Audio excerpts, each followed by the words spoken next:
longing. This one was on the theme of longing. That was the theme, I think. So I wrote it today. So I don't know how imperfect it is, but it's called Calypso. Why do I love him? A fig tree wastes its fruit on barren ground. Can a lemon tree lose its booty pockmarked in the sun when rain fails to come and parakeets peck at them for fun? Flirtatious as a bird, he came to woo me, his fingers on me, a lyre in flight, cascades of ecstatic waves for my delight. Our imprints linger on the sand, his body, my body. His sword left its scabbard, his hand in mine, we lay aside of mating turtles, exercising lust of 100 years, saving themselves. Such bliss. On my island of dreams, soon to be his, we worship the sun.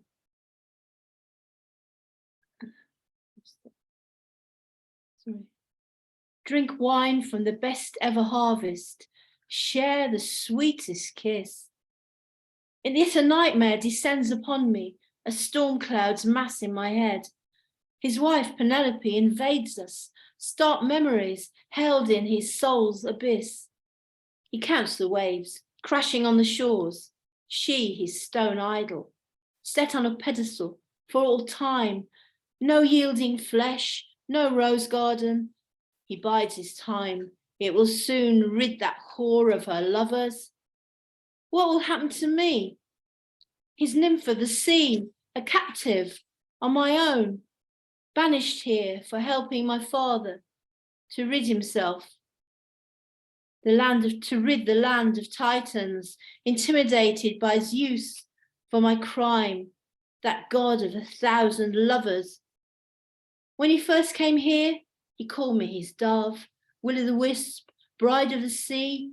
He wanted to endlessly embrace me, but now all passion for me gone.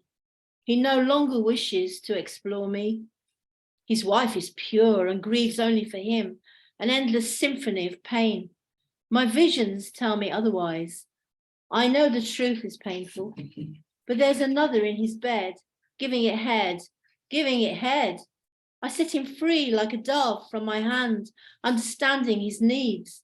After 7 long years, I know him well, every nook and cranny of desire. I long for him still, but never his bride to be. I'll soon be wed to the sea.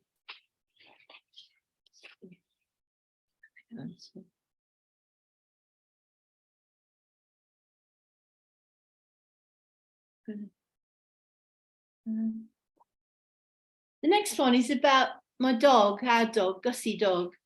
He's named after Gustav Mahler. He's called Gussie dog, and I think David knows him well. Here we go. A sherbet moon hung in the sky. Venus shone out bright and clear, like a lover sparkles first night. A rainbow hastens them on. Psychedelic clouds are gathered in. My little dog strides out in the mud on his arthritic legs, sometimes akimbo, glimpses a rainbow in his head. Paradise beckons him, anon, the star child, heavenly skies reflected in his eyes, lasered through drifting ashes of the sun. My little lion dog studies his future, hunting through the clouds for game. His ancestors were in the Crusades. He lay outside my lady's tent. At night, she coaxed him on her stomach, a warmer in the freezing dark. When entertaining unicorns, up with a lark, recorded in the Cluny in Saint Michel. On rare embroideries he sparkles, seen in the stars, heraldic signs. He lived through many a fracas, seen through his eyes, his deep brown eyes. We have no lapdog here, though gentle as a lamb. He travels every night behind her caravan. Because he was actually on a tapestry, these little lion dogs are on a tapestry in the Cluny Museum. So I thought I'd resurrect that. And then this one, I was listening to the radio and I suddenly heard Rats like to dance. And I thought, what are they doing to these rats now, you know, to make them dance? So I wrote a poem. Rats like to dance. Rats share a joke as they dance to rap. They plan in rat speak how to change the piper's tune and grab the cheese or Claire de la Lune. Rats like to dance. It was in the news. Their tiny eyes flash as they cut a dash up and down the hall, speeding through the wall. I wonder why their cred is bad, always playing the villains in horror movies, always caught in traps, tortured brutally and never fed. Ugh, bring on the rat man and laugh. I'm proposing a society for them. Insults are banned like, you dirty rat. Your hair's like rats' tails and all that. I liberate them from humans who really love to use them in all those nasty experiments. How about a swap? Humans in cages and rats in charge. It would go down well on the dark web. It's something different to tease poisoned body parts and dreams. But how perverse, you may think. But Big Pharma doesn't care who's on the rack, as long as their results are in their favour and their offshore profits are booming, thanks to rats and ravers. So rats will be on the march, dressed up cute in tails, spruced up with polished rat boots. They're all the rage. They're taking the stage. Hip, hip, hooray, it's rat show today. That's my lot anyway.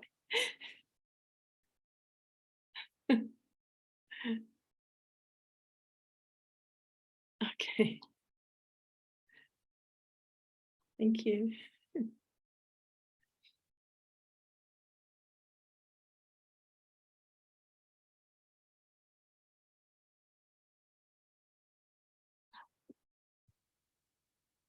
After midnight, another world recreating the first light in suspension off a projection screen.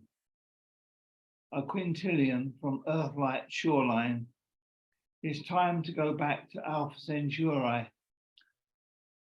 In the mountains of the moon, in accordance with Hoyle and Herschel, spinning within the nuclei of space-time, a voice message from the spacecraft. I'm looking in through the time window. I tumbled out, recalling birthplaces. Destroying a bridge across the highway. I remember Sarajevo in flames exploding. The scenario collapsed beyond the end. An unbelievable time, my motivation.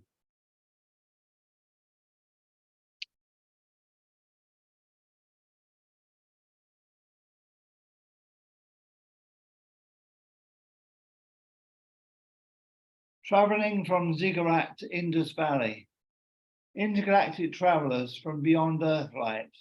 In the lunar eclipse on Golgotha, leafing through Leonardo's notebook, encapsulating a time window, foreshadowing Lazarus light at Gate Beautiful, a trapezium, intercommunication at the altar of angels and cherubim, at the weeping wall, a priori to Nebuchadnezzar, traveling back with the jewelry of the night sky, in captivity for a lifetime in space-time continuum, Atlantis on a voyage through the Amazonian jungle, spinning within the eye of Horus, in the sun's sapphire, stained glass saints in the stone temple of Sinai, initiated by the end of time ghosts arriving in heaven, arriving in the Indus Valley,